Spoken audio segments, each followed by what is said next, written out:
So one of the things that I hope to clear up in this video is the impression that I get while researching these things on my own, that you should either use a Commonplace book or a Zettelkasten. And it's as if these things are portrayed as if they're mutually exclusive and they cannot be used in conjunction with one another. And that simply isn't true. Both of these things, both the Zettelkasten and the Commonplace book, are tools, and that's it. When you and I are trying to determine the best tool to use, we first need to understand and clarify what is it that we are trying to accomplish.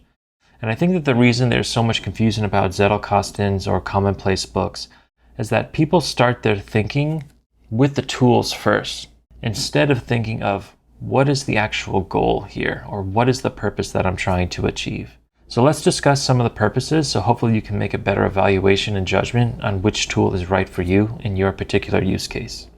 Commonplace books are excellent at collecting or curating wisdom from other people.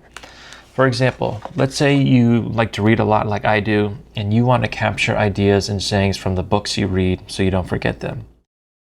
That is a perfect use case for a Commonplace book.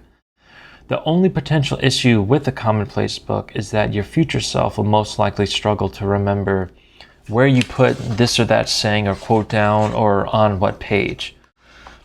However, you don't have to fret because there are systems for indexing Commonplace books. I will link to some videos in the description that you may find helpful. One thing that's also helpful for indexing, for instance, this is a Leuchtturm 1917. These come built in with an index, and all the pages are numbered for you, so you can write down the page and then the topic or the subject or the quotes or the material that you have in your Commonplace book. You don't have to buy one of these and start with this. They're a little expensive. You can create your own index and write your own page numbers on any notebook. So a Zettelkasten is excellent at storing your own thoughts and ideas.